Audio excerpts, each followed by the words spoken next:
কালী পুজোর দিন সন্ধে প্রথমেই সব জায়গায় প্রদীপ জ্বালিয়ে দিলাম, তারপরে চলে গেছিলাম বাজি পোড়াতে। আমার শ্বশুরবাড়ির এখানে দুর্গাপুজোর থেকে কালী পুজোটা খুব বড় করে হয়। প্রায় মেলা বসে 1 সপ্তাহের মতো। এখানে এক জায়গায় না, 2 জায়গায় মেলা বসে, আর ঠাকুরও হয় প্রচুর। এখানে এবারে একটা খুব বড় আকর্ষণ হয়েছিল, সেটাও তোমাদের ভিডিওতে দেখাবে। তবে একটা ভিডিওতে সব কিছু দিতে পারবো না, তাই পাট পাট করে ভিডিও আসবে। এটা প্রথম দিন ছিল। দেখো, সব ক্লাব থেকে আমাদের এখানে বুড়ি মায়ের মন্দিরে পুজো দিতে যায়। আমাদের এখানে বুড়ি মা খুবই জাগ্রত।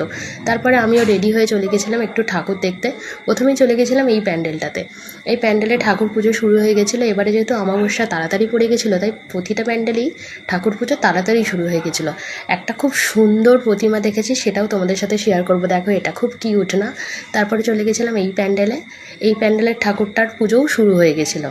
তারপরে আমাদের ঠাকুর দেখতে দেখতে প্রচণ্ড খিদে পেয়ে গেছিলো, তাই একটু খেতে চলে গেছিলাম। নেক্সট পার্টে আরও অনেক কিছু শেয়ার করার আছে।